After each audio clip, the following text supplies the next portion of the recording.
नमस्कार। पहली खबर पहली बहस में आपका स्वागत है। मैं हूं मनोज सैनी। बात करेंगे चुनाव को लेकर। पंचायत चुनाव को लेकर सरगर्मियां बड़ी तेज है। सुप्रीम कोर्ट में 17 तारीख को सुनवाई होगी, लेकिन उससे पहले ओबीसी आरक्षण रद्द होने के बाद सियासी गहमागहमी दिखाई दे रही है। इसके लिए राज्य निर्वाचन आयोग और बीजेपी कांग्रेस दोनों ने ही कमर कस ली।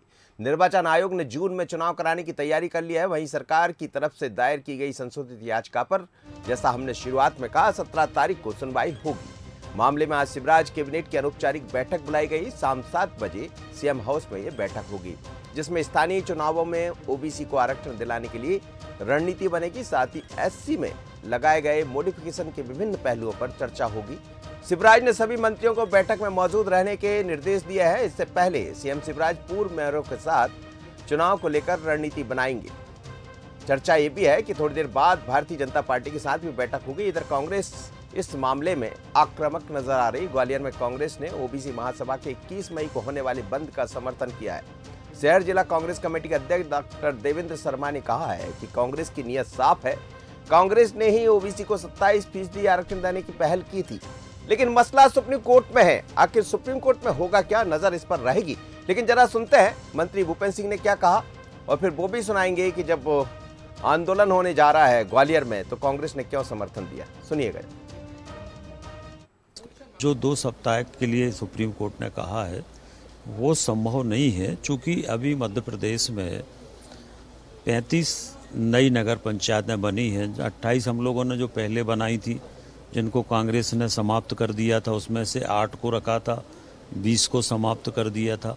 फिर हमारी सरकार आई तो हमने फिर 28 बनाई, उसके बाद फिर 7 बनाई। पंचायतों के परिसीमन में 290 पंचायतें नई बनी या क्षेत्र में परिवर्तन हुआ, तो आरक्षण फिर से होगा, सारी प्रक्रिया फिर से होगी, नगर पंचायतों में वार्ड विभाजन होगा, आरक्षण होगा। तो इतने कम समय में ये संभव नहीं है, और इसलिए हम लोग, चूँकि समय है और ये न्यायालय से चाहते हैं कि वो ओबीसी आरक्षण के साथ चुनाव कराएं। हम चुनाव के लिए पूरी तरह से पहले भी तैयार थे, आज भी तैयार हैं। हमने जो तय किया था विधानसभा में, जो प्रस्ताव पास कराया था 27% ओबीसी को आरक्षण देने का, चूँकि कोर्ट ने उस चीज़ को अब डिनाई किया है, लेकिन हम लोगों की नीयत साफ है। हम लोग समानता लाने के लिए वो ओबीसी का जो आरक्षण हमने जो अपने पार्टी की तरफ से प्रस्ताव पास किया था, वो अब हम आने वाले चुनावों में टिकट में हम ओबीसी को 27% टिकट देंगे। चलिए, बात कांग्रेस भी वही कर रही है। भारतीय जनता पार्टी 27% से ज़्यादा टिकट देने की बात कर रही है, लेकिन मुद्दा 17 मई को दिखाई देगा जब सुनवाई होगी। सुनवाई के बाद क्या होता है, सस्पेंस बरकरार है। लेकिन सुप्रीम कोर्ट के आदेश को माने तो चुनावी तैयारियों में भी दोनों ही दल नज़र आ रहे हैं। भारतीय जनता पार्टी की सरकार, आज मुख्यमंत्री अभी बात करने वाले संगठन सत्ता के बीच में वीसी होगी, यानी वीडियो कॉन्फ्रेंसिंग के जरिए चर्चा होने वाली है। तमाम नेता भी उसमें जोड़ेंगे। उसके बाद शाम 7 बजे बैठक होगी। पर और क्या रहेगा, चलिए मैं जोड़ता हूं अपने मेहमानों से। स्वदेश शर्मा जी हैं, कांग्रेस के प्रवक्ता। स्वदेश जी, आपका बहुत स्वागत है। सनवर पटेल है, भारतीय जनता पार्टी के प्रवक्ता। स्वदेश जी, सनवर जी, आपका भी स्वागत है। और योगी राज योगेश जी हैं, वरिष्ठ पत्रकार। योगेश जी, आपका भी बहुत स्वागत है। योगेश जी, क्या नज़र आ रहा है इस पूरे मुद्दे को हम देखें, क्योंकि अब 17 मई को सुनवाई होना है। फिर एक बार यदि मॉडिफिकेशन ऑर्डर जो एप्लीकेशन थी वो स्वीकार हुई है, तो जाहिर है कि कुछ ना कुछ तो होगा ही। हालांकि कोर्ट ये भी कह सकता है कि आपके आवेदन को देखा पर चुनाव आप कराएं, यदि हम महाराष्ट्र के मुद्दे को देखते हैं तो। नहीं, देखिए, कोर्ट ने तो करीब करीब देखा जाए तो एक तरह से अपना रुख कोर्ट स्पष्ट कर चुका है। अब ये तमाम तरह की जितनी भी एप्लीकेशंस हैं, ये थोड़ा सा उस मामले को लिंगारोहण करने की एप्लीकेशंस हैं। आप थोड़ा सा समय बढ़ा सकते हैं, और उस समय बढ़ाने के बीच आप अपनी तैयारी कर सकते हैं जी। तो थोड़ा सा, क्योंकि कोर्ट के स्पष्ट आदेश हैं आरक्षण को लेकर, तो उन्होंने कहा ही कहा है। आरक्षण के इतर भी जाके यदि अपन बात करें, मतलब 27% ओबीसी को आरक्षण के मामले को हटा के भी यदि अपन बात करें, तो दोनों पार्टियां इस स्थिति में हैं कि वो पार्टी लेवल पर 27% से ज़्यादा आरक्षण ओबीसी वर्ग को दे सकती हैं। और ये हमने पिछले विधानसभा इलेक्शन में भी देखा। मतलब 27% तो छोड़िए, 35, 30, 35 और 38% के आसपास पिछड़े वर्ग के लोग जीत के आए। तो ऑलरेडी 27% से ज़्यादा देने की स्थिति में दोनों पार्टियां हैं। तो अब मुझे ऐसा लगता है कि ये मसला केवल आरक्षण तक सीमित नहीं है। सरकार ये चाहती है कि इस मामले को थोड़ा और बढ़ाया जाए, थोड़ा और लटकाया जाए, ताकि थोड़ी सी तैयारी करने का समय मिल जाए। और दूसरा ये है कि यदि कोर्ट इस बीच मामले को मना कर दे या कुछ ऐसा डिसीजन दे दे जो सरकार के ज़्यादा फेवरेबल हो जाए, तो इसमें फिर और भी अच्छा है सरकार के लिए जी। पर मुझे ऐसा नहीं लगता कि ये एप्लीकेशन से लगातार एप्लीकेशन लगाने से सरकार को कुछ बहुत ज़्यादा लाभ होने वाला है। बस थोड़ा सा ये ज़रूर है कि जो रिव्यू पिटिशन की बात सरकार कर रही थी उसमें सरकार को 100% बैक होना पड़ता, लेकिन चूंकि अब मॉडिफिकेशन एप्लीकेशन लगाई है तो इसमें संभावना ये है कि कोर्ट को नए तथ्यों से, नए सिरे से सारी चीज़ों से अवगत कराया जाए। और जब कोर्ट को सब नए तथ्यों से अवगत आप कराएंगे तो जाहिर सी बात है कि उसमें समय लगेगा। कोर्ट भी कई चीज़ों को दोबारा से देखेगी। और जैसा भी मैं देख रहा था, आपके यहाँ भूपेंद्र सिंह जी कह रहे थे कि कई नगर पंचायतों में अभी आरक्षण नहीं हुआ है और इसमें समय लग सकता है, तो सरकार का जोर अब इस बात पे भी ज़्यादा है कि अब समय लग सकता है। नई पंचायतें बनी हैं, उनका आरक्षण नहीं हुआ है, वार्डों का परिसीमन नहीं हुआ है, जिला पंचायतों का आरक्षण नहीं हुआ है, परिसीमन नहीं हुआ है। तो इस बात को लेकर अब थोड़ा कोर्ट भी हो सकता है मामला थोड़ा लंबा खिंच जाए। तो मुझे ऐसा नज़र आता है कि थोड़ा सा सरकार को टाइम मिल गया है और मामला पेचीदा होता जा रहा है। मामला पेचीदा होता जा रहा है। हालांकि सुप्रीम कोर्ट ने साफ कर दिया, सुप्रीम कोर्ट ये भी कह सकता है कि जब हमने ये निर्णय सुना दिया तो इन सब पर ऐसी बातें क्यों।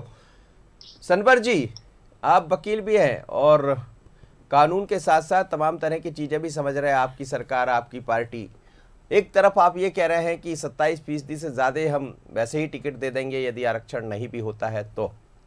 BD शर्मा भी यही कह रहे हैं, शिवराज जी भी यही कह रहे हैं। दूसरी तरफ जो मॉडिफिकेशन एप्लीकेशन है वो भी स्वीकार हो गई है, होगा क्या? देखिए मनोज जी, भारतीय जनता पार्टी कटिबद्ध है इस बात के लिए कि पिछड़ा वर्ग के लोगों को आरक्षण का लाभ मिले, उनके जीवन स्तर में सुधार हो, उनको राजनीतिक जो उनको राजनीतिक भी बरोबरी से उनका हिस्सा उनको मिले। और उसी कारण से भारतीय जनता पार्टी ने सदैव से ये चाहा है कि उनको संवैधानिक रूप से 27% या उससे ज्यादा आरक्षण का लाभ मिले। लेकिन जिस प्रकार से डिसीजन आया है, अब डिसीजन आया है तो जैसा सम्मानीय योगीराज योगेश जी ने कहा, और उस दिन भी जब ये डिसीजन आया तो मैं सौभाग्य से आपके चैनल पर बैठा था, सम्मानीय मृगेंद्र सिंह जी सीनियर पत्रकार बैठे थे। जब ये निर्णय आया तो आपने देखा कि भारतीय जनता पार्टी ने तत्काल ये निर्णय लिया कि हम अगर इसमें मॉडिफिकेशन में जा सकते हैं, क्योंकि रिव्यू में अगर गए तो हो सकता है कि रिव्यू जो है वो मामला बड़ा विस्तार से हो जाता है। तो मॉडिफिकेशन इस ऑर्डर को संशोधित आड़ा हम वर्तमान परिस्थिति को दिखाते हुए कि भाई हम हमारी 290 जो पंचायतें हैं, उन नई पंचायतों में आरक्षण होना है या परिसीमन होना है, और साथ में 35 लगभग नगर परिषद है, तो वहां पर आरक्षण वार्ड विभाजन तमाम प्रकार से होना है। तो इन सब बातों को लेकर और इसके साथ साथ ये कि पिछड़ा वर्ग के लोगों को संवैधानिक रूप से 27% आरक्षण मिल जाए, तो हम तत्काल आदि के चैनल पर बैठे थे और आपने प्रश्न किया था कि आप क्या करेंगे। हमने कहा था कि विधि विशेषज्ञों से सलाह लेकर जो पिछड़ा वर्ग के फेवर में हो सकता है वो करेंगे। तो देखिए आप कि तत्काल सीएम साहब ने अपना दौरा निरस्त किया, हमारे प्रदेश अध्यक्ष ने कहा कि 27% ज्यादा आरक्षण देंगे, और तत्काल हम सुप्रीम कोर्ट गए और आज सुप्रीम कोर्ट में हमारी याचिका को मंजूर भी किया है और 17 तारीख उसके लिए लगाई है। तो हम उम्मीद करते हैं, ईश्वर ने चाहा तो 17 तारीख को 27% आरक्षण के साथ ऑर्डर हो जाएंगे, और अगर नहीं होते हैं तो भी हमारे प्रदेश अध्यक्ष जी ने कहा है हम 27% से ज्यादा 17 तारीख को ऑर्डर भी हो जाएंगे, ऐसी उम्मीदें हैं आपको? बिल्कुल उम्मीद है, बिल्कुल उम्मीद है। सुनवाई के साथ ऑर्डर भी हो सकता है जी। चलिए क्या कहेंगे स्वदेश जी? सवाल यही है कि वो कह रहे हैं कि 27% के ऑर्डर भी हो सकते हैं। हालांकि माननीय सुप्रीम कोर्ट का मसला है, हम बहुत ज़्यादा उस पर नहीं बोल सकते। सुप्रीम कोर्ट ने साफ कर दिया है, कोर्ट ऑफ कंटेम्प्ट भी होता है जब हम किसी ऐसे मुद्दे पर चर्चा करते हैं। लेकिन चर्चा इसलिए भी है कि अब याचिका को तो स्वीकार कर लिया। सैनी साहब, आज हृदय बड़ा दुखित है, बड़ा द्रवित है, और बहुत मैं दुखी मन से ये कहूँगा कि सरकार से उम्मीद करती है जनता लोकतंत्र में सुरक्षा, शिक्षा और स्वास्थ्य की। और सुरक्षा के मामले में अगर कहा जाए तो आदिवासी परिवारों को 2 बजे रात को जाकर घर में से उठा करके बजरंग दल के लोग मार के उनको अंदर करके मार देते। नहीं, ये सुनना पड़ेगा सर, मार देते उनको। नेवा पर में एक ही परिवार के 5 लोगों को जमीन दोज कर देते हैं। हम देख रहे हैं कि महिला उत्पीड़न में मध्य प्रदेश पहले नंबर पर हब बनने जा रहा है। सुन तो लीजिए मेरी पूरी बात। और इन सब के बीच आज जो खबर आई है वो तो दिल दहला देने वाली है। जिस पुलिस से सुरक्षा की मांग करते हैं हम, आज एक इंस्पेक्टर और 2 सिपाहियों की हत्या शिकारी कर देते हैं। ये सरकार सुरक्षा देने में नाकाम है। इनका लाइन ऑफ ऑर्डर बिगड़ चुका है। चुनाव ये कराना नहीं चाहते। अगर चुनाव कराना चाहते तो माननीय कमलनाथ जी ने 2019 में परसीमन रोटेशन त्रिस्तरीय व्यवस्था के तहत जो दस्तावेज प्रस्तुत किए थे चुनाव आयोग को, अगर वही चले जाते मैंने आपको इंटरप्ट नहीं किया सनवर साहब मैंने आपको इंटरप्ट नहीं किया। सुनिए हमने आपको इंटरप्ट नहीं किया। थोड़ा सुनिए अरे सुन तो लीजिए, ठीक है बोलिए। परिवार को जिंदा जलाने की घटना सर उस तरफ मत जाइए, उस तरफ मत जाइए, मुद्दे पर बने रहिए। बोलिए मुद्दे पर। और चित्रकूट के बेटे सनवर जी सनवर भाई मुद्दे पर बने रहिए।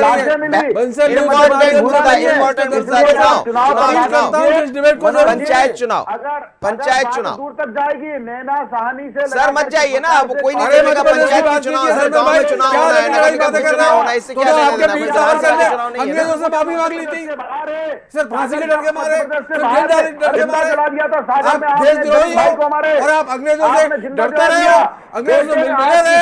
आपके पास एक व्यक्ति राष्ट्रपति रहा। तो ये कहां चलिए हो गया, वापस लौट आइए। सनवर जी हो गया। सनवर भाई अब नहीं स्वदेश जी अपनी बात पूरी। देखिए स्वदेश जी चुनाव पर बात जी ने परसीमन रोटेशन और त्रिस्तरीय व्यवस्था के तहत दस्तावेज प्रस्तुत किए थे, ठीक है, लेकिन हमारी सरकार से लिखी। हाँ। अगर उसको एज इट इज 2019 की व्यवस्था को अगर वैसे ही चुनाव आयोग को प्रोग्राम दे देते तो निश्चित रूप से 27% आरक्षण हो जाता। क्योंकि आरक्षण की बात जहां तक की जाए, माननीय दिग्विजय सिंह ने इसको 14% किया था। जब उमा भारती जी आई तो उन्होंने 14 से 10 कर दिया, मतलब उनका नुकसान किया पिछला वर्ग का। उसके बाद माननीय कमलनाथ जी आए तो उन्होंने फिर 27% आरक्षण किया, मतलब पिछला वर्ग आरक्षण किया। दिग्विजय सिंह ने महाजन आयोग का गठन किया। अगर बात करें आज ये किस मुंह से कह रहे हैं, पिछला वर्ग आयोग जो गठित है ऑलरेडी, जिसके जेपी धनोपिया जी अध्यक्ष हैं, क्या उनसे उन्होंने संख्या मांगी है कि कितनी जातियों में, पिछले वर्ग में कितनी जातियां शामिल हैं और इसका परसेंट क्या आता है? इन्होंने मनगढ़ंत आंकड़े दे करके माननीय उच्चतम न्यायालय को गुमराह किया है। क्योंकि ये चाहते थे, इनकी आरएसएस के चीफ मोहन भागवत जी पहले ही बोल चुके थे आरक्षण की समीक्षा होनी चाहिए। तो ये आरएसएस की जो षड्यंत्र है, जो इनका एजेंडा है, उस एजेंडे को पूरा करने के लिए ये काम कर रही है सरकार। और मध्य प्रदेश की बात की जाए तो माननीय कमलनाथ जी ने अभी भी कह दिया कि हम 27% आरक्षण टिकट दे करके टिकट देंगे प्रत्याशियों को। और जो आप बढ़ी हुई पंचायतों की बात कर रहे हैं, अगर तो आपने 2014 का तकनीकी रूप से बात कर रहा हूँ स्वदेश शर्मा जी, तकनीकी रूप से आप मेरी बात सुनिए।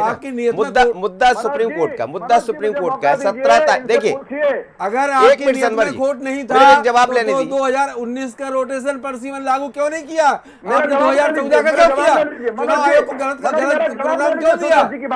चलिए लाइए जवाब दीजिए, बोलिए क्या बोल रहे हैं। सनी सुन लीजिए, सनवर जी सुन लीजिए। इसका जवाब यह है कि 2014 में नगरीय निकाय और पंचायत के चुनाव हुए थे, 2019 में होना थे। क्यों 19 में आपने चुनाव नहीं कराए? 2019 का रोटेशन परसीमन, आप वकील हो, हम आपसे ही कह रहे हैं, त्रिस्तरीय व्यवस्था के तहत। और बताएं आप बताएं 23 सितंबर 2021 को सरकार संकल्प लेकर के विधानसभा में आई थी कि आरक्षण नहीं होगा तो चुनाव नहीं होगा। इस पर आम सहमति मिली, कांग्रेस ने समर्थन दिया, लेकिन आपने उसको न्यायालय में सही जानकारी कर दिया और गलत फैसले की वजह से मैं लौट रहा हूँ आपकी तरफ लौट रहा हूँ। योगीराज योगेश जी सर मुद्दे पर बात करी, मैं तकनीकी रूप से समझना चाह रहा हूँ। 17 मई को क्या होगा डालने का काम कर रहे हैं, ठीक है। 17 मई को क्या होगा वो तो दोनों आप कह रहे हैं कि 27% हम देंगे, वो कह रहे हैं ज्यादा देंगे। और पहले क्या हुआ उससे कुछ नहीं, अब तो हो गया, नया काम शुरू हो गया। योगीराज जी बात नहीं चल रही 17 मई की बात कर रहे हैं। 17 मई को सुनवाई होना है। अब जो तमाम तरह के कई बिंदु, करीब 5 से ज़्यादा बिंदुओं पर सरकार ने अपना पक्ष रखा है। और सरकार ने ये भी कहा है कि नई पंचायतें जो बनी, नगर पंचायतें, उनका आरक्षण होना है। नई जो पंचायतें बनी हैं उनका आरक्षण होना है। उसके साथ ही करीब करीब 1.5 महीने का वक्त लगेगा, ये भी बताया इतने कम समय में ये संभव नहीं है। तो गलती के साथ, चूक के साथ जो भी है, पर पॉइंट तो है कि यदि पंचायत के चुनाव कराना, तैयारी नहीं है पंचायत चुनाव की। देखिए पॉइंट है, और भारतीय कानून में इतने सारे पॉइंट हैं कि आपके पास बहुत सारी गुंजाइश रहती है। और जब पॉइंट था तभी सुप्रीम कोर्ट ने उसको एक्सेप्ट किया, और जब एक्सेप्ट किया तो वो नए सिरे से इन सब चीज़ों पर विचार होगा। तो मैं पहले ही कह चुका हूँ कि ये मामला अब लटकेगा। एक बात इसमें सुप्रीम कोर्ट ये कह सकता है, क्योंकि अब इसमें एक चीज़ बहुत इंपॉर्टेंट रूप में ये समझना ज़रूरी है कि 27% आरक्षण की बात ये बहुत पीछे छूट गई है यदि बारीकी से इसका विश्लेषण किया जाए। और मैं पहले भी कह चुका हूँ कि 27% से ज़्यादा आरक्षण पार्टियाँ अपने लेवल पर देने में सक्षम हैं, और मैंने पिछले विधानसभा चुनाव को उदाहरण दिया कि ऑलरेडी दिए जा चुके हैं। अब जो सरकार जो सुप्रीम कोर्ट में किस बात पे खड़ी है, सरकार ये कह रही है कि पंचायतों का परिसीमन नहीं हुआ, वार्डों का आरक्षण, पंचायतों का आरक्षण नहीं हुआ, वार्डों का परिसीमन नहीं हुआ। इस बात पे सरकार का ज़्यादा जोर है कि साहब हमने अभी जो भूपेंद्र सिंह जी कह रहे थे कि 36 नई परिषदें बनी हैं और 289 पंचायतें बनी हैं, इनका परिसीमन की बात हो रही। तो सुप्रीम कोर्ट इसको एक्सेप्ट करके मुझे ऐसा लगता है कि वो ये भी कह सकती है कि अच्छा ठीक है, हम आपकी बात स्वीकार कर रहे हैं, लेकिन आप ये रिटर्न में दो कि आप कितने दिन में परिसीमन कर सकते हो। इस बात पे सुप्रीम कोर्ट अड़ सकती नहीं है। लेकिन शायद इस बात को सरकार भी समझ रही, क्योंकि शाम को आप देखिए 7 बजे बैठक हो रही कैबिनेट के साथ, उससे पहले मुख्यमंत्री और प्रदेश अध्यक्ष बी डी शर्मा बात करने वाले हैं, और रोज ही आजकल तो रोज रोटेट ही है, एक तरह से चल ही रहा है। तो सरकार भी ये समझ रही कि सुप्रीम कोर्ट का रुख वही होगा जो दिखाई दिया है, क्योंकि साफ कर दिया है कि 2 हफ्ते में ये अधिसूचना जारी करना है। और हम ये भी देख रहे हैं कि निर्वाचन आयोग अपनी तैयारियों में लगना भी पड़ेगा, क्योंकि मामला सुप्रीम कोर्ट का है। और सरकार ये मान रही कि कहीं चुनाव की तरफ भी जा सकते हैं। मैंने कहा ना कि इसको ज़्यादा लटका के आप अपनी तैयारी भी कर रहे हैं, मतलब एक सरकार को उसका एक टाइम फ्रेम में वो भी टाइम ही मिल रहा है उनको कि कैसे इसमें अब आगे बढ़ा जाए। लेकिन जिस तरीके का रुख सुप्रीम कोर्ट का, मैंने कहा ना कि वो आपसे तारीख लेगी, मतलब ये संभावना है कि वो ऐसा कह सकती है कि अच्छा ठीक है, ये हम स्वीकार कर रहे हैं आपसे, लेकिन अब आप ये बता दो हमें कि कितने दिन में करके दोगे आप। क्योंकि जो ट्रिपल टी की जो बात आई थी वो भी सुप्रीम कोर्ट ने इनसे कहा था, तो आधी अधूरी रिपोर्ट वहाँ पेश कर दी गई थी। तो यदि ऐसी आधी अधूरी फिर तैयारी की गई तो फिर ये सुप्रीम कोर्ट से फिर फटकार पड़ेगी, और हो सकता है फिर नया कुछ पैच लेके आए सरकार। लेकिन यदि मंशा साफ है तो मेरा ये मानना है कि अधिकांश सरकारें, सब लोग ये कहते हैं कि हम सुप्रीम कोर्ट के फैसले का स्वागत करेंगे, हम उसके साथ जाएंगे। लेकिन यदि आप स्वागत कर रहे हो तो आपको जाना चाहिए था। सुप्रीम कोर्ट ने कहा था नहीं, आप बिना आरक्षण के चुनाव कराइए, लेकिन नहीं गई सरकार। तो जब आपको सहूलियत होती है तब आप सुप्रीम कोर्ट के आदेशों का पालन करने लगते हैं, या जब आपको लगता है कि नहीं ये फांसी का फंदा गले पे ही आ गया है तो फिर आप पालन करने लगते हैं। नहीं तो अपने कानून में तो बहुत सारी संभावनाएं है मॉडिफिकेशन के।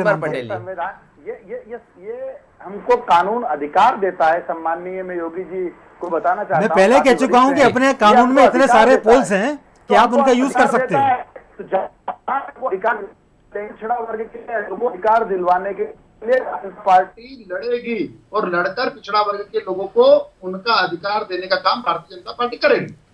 नहीं, लेकिन सनवर भाई आपकी लड़ेगी इस बात के लिए कि आरक्षण ना हो पाए, क्योंकि आपके जो जहां रिमोट जिनके हाथ में रहता है, मोहन भागवत जी वो कह चुके हैं आरक्षण की समीक्षा होनी चाहिए। आप तो उस एजेंडे पर काम कर रहे हैं, वरना आपको जरूरत नहीं थी। 2019 का जो रोटेशन परिसीमन था उसे आप लागू कर देते। आप पीछे क्यों पहुंच गए? 2014 का क्यों दिया आपने प्रोग्राम चुनाव को? क्योंकि आपकी नीयत में खोट है। आप चाहते हैं कि लोग पिछड़े रहे, आपकी बात मानते रहे और अंधविश्वास में डूबे रहे, उनका विकास ना हो पाए। और अगर आपकी नीयत साफ होती तो आप बताइए आपने पशुओं के लिए क्या किया। ठीक है, जब कांग्रेस की सरकारें रही, कांग्रेस ने हमेशा पशुओं का सुनिए, आप दोनों मेहमान सुन लीजिए, दोनों मेहमान सुन लीजिए। समय सुनिए ना सनवर जी और सदेश जी, मेरे सवालों का एक एक जवाब दे दिया। अब आपकी बहस हो गई, मैंने पर्याप्त मौका दिया। सनवर भाई ये बता दीजिए, 17 तारीख को जो सुनवाई हो रही, वही सवाल मेरा पहले भी था आपसे। मैं आपसे जवाब ये चाहता हूं कि होगा क्या, क्योंकि सीएम साहब बैठक भी ले रहे हैं। तो आपकी दोनों तैयारियां हैं, यदि मान लीजिए सुप्रीम कोर्ट नहीं मानता, उसमें कोई एक निर्णय दे देता है,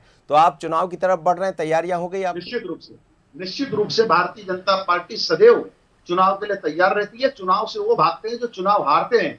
आपने देखा 2018 के बाद। अब एक मिनट स्वदेश जी, समय नहीं है स्वदेश जी, आ रहा हूँ आपके पास आ रहा हूँ स्वदेश जी, आ रहा हूँ आप अरे आपसे सवाल होगा स्वदेश शर्मा जी। गुंडा राज बना दिया मध्य प्रदेश को, शांति के टापू को। अरे संदर भाई क्या बात कर रहे हैं आप चुनावी मोड में रहते हैं हमेशा, आपका लक्ष्य कुर्सी रहता है, चाहे आपको सरकार गिरानी पड़े, विधायक खरीदने पड़े, आपका उद्देश्य होता है कुर्सी, और ये कुर्सी आपको जाती हुई दिखाई दे रही है। सुनिए तो मैं कुर्सी को समझ रहा हूँ। 27% आरक्षण में काम है, पार्टी ने ले लिया। स्वदेश जी किसी को समझ नहीं आएगा, लाखों लोग देख रहे हैं इस वक्त, पंचायत चुनाव बहुत महत्वपूर्ण है, परेशानी है, इसलिए आप मॉडिफाई करके दोबारा दोनों के पास, दोनों समझ रहे हैं, दोनों की स्थिति जनता भी समझ रही होगी, देख रही होगी वो आप लोगों को। ये सारे कांग्रेस के नेता कोर्ट गए और चुनाव को रुकवाया, ये मध्य प्रदेश की जनता भूलेगी नहीं। सारे चलिए स्वदेश जी, मेरा एक सवाल स्वदेश जी, स्वदेश जी ताकतवर मान लिया, आपकी सीबीआई, आपकी कोर्ट, आपके सब कुछ आपका जो है, प्रधानमंत्री आपका, राष्ट्रपति आपका, राज्यपाल आपका, मुख्यमंत्री आपका, गृहमंत्री आपका, डीजीपी आपका, आपको समस्या कहाँ है? स्वदेश जी चुनाव के लिए तैयार हैं आप चुनाव के लिए तैयार हैं, आप चुनाव के लिए तैयार हैं स्वदेश शर्मा जी, स्वदेश शर्मा जी चुनाव के लिए तैयार हैं? पूरी तरह 100%। क्या तैयारी? हमारी तैयारी बूथ से लेकर के पूरे जिलों में एक एक कार्यकर्ता वन बूथ 5 यूथ के माध्यम से हमने तैयार कर लिया है, और चुनावी मूड में इतने ज्यादा है कि इनकी सरकार के पूर्व मंत्री अजय बिश्नोई जी ने भी कहा है कि भाजपा की कोई प्रतिस्पर्धा मिल रही है माननीय कमलनाथ जी से, तो ये प्रतिस्पर्धा के दौर से ये गुजर रहे हैं, ये कांग्रेस से प्रतिस्पर्धा कर रहे हैं। चिंतन शिविर में कल हुआ शुरुआत, उसके लिए प्रधानमंत्री जी ने भी भाषण दिया है, उन्हें भी बौखलाहट है, परेशानी है कि हे भगवान क्या होगा अब। चलिए ये तो समझ आ रहा है कि कांग्रेस बीजेपी दोनों एक्टिव मोड पर। एक छोटी सी प्रतिक्रिया योगीराज जी से चलते चलते। योगीराज जी, ये दोनों चुनावी मूड में तो दिख रहे हैं, हम लगातार इस मुद्दे पर बात करते रहते हैं, लेकिन पंचायत और जो नगर निगम के चुनाव होंगे, नगरीय पालिका नगरीय निकाय के चुनाव, ये एक अलग रास्ता तय जरूर कर देंगे और ये बता देंगे कि मध्य प्रदेश में चलने वाला क्या है, होने वाला क्या है। लगातार हम कहते हैं ये शायद एक लिटमस टेस्ट की तरह है, और दोनों दल चुनाव के लिए तैयार होना ही पड़ेगा। सुप्रीम कोर्ट क्या करेगा इस पर हम सबकी नजर रहेगी। जी नहीं, बिल्कुल सही बात है। इस कानूनी प्रक्रिया के बीच दोनों दल अपने अपने स्तर पर तैयारी कर रहे हैं, और मैं जो बार बार इसी बात पे जो जोर दे रहा हूँ कि अब 27% आरक्षण का मसला बहुत पीछे हट गया। अब तो सरकार इस बात पर जोर दे रही है कि परिसीमन करा। मेरा ये कहना है कि यदि आपको ये बात अभी याद आई तो आप उस समय कहते थे जब सुप्रीम कोर्ट ने फैसला दिया था कि साहब अभी आरक्षण नहीं हो पाया है इतने पंचायतों का। वो तो वक्त मांगा था शायद, सुप्रीम कोर्ट ने सुना ये कहा नहीं, सुप्रीम कोर्ट ने ट्रिपल पे सुनवाई की पूरी, सरकार का फोकस पूरा उस पर था और उसमें सरकार को मुंह की खानी पड़ी। अब ये जो नई बात, मॉडिफिकेशन में नई बात जो आ रही है वो यही तो आ रही है, जो सरकार जिस बात पर जोर दे रही है वो यही कि साहब आरक्षण के लिए समय चाहिए। और ये समय मिलेगा कि नहीं, बात यही समझ आएगी 17 मई को। नहीं, समय मिल सकता है, सुप्रीम कोर्ट कह सकती है अब आप समय हमें बताओ आप कि आप कितने दिन में परिसीमन, लेकिन निर्धारित एक समय बताना पड़ेगा, तारीख भी देना पड़ेगा, समय भी। अब उसके बाद फिर कुछ नहीं होगा ऐसा। जी चलिए, बहुत बहुत धन्यवाद सनवर जी आपका, स्वदेश जी और योगीराज जी।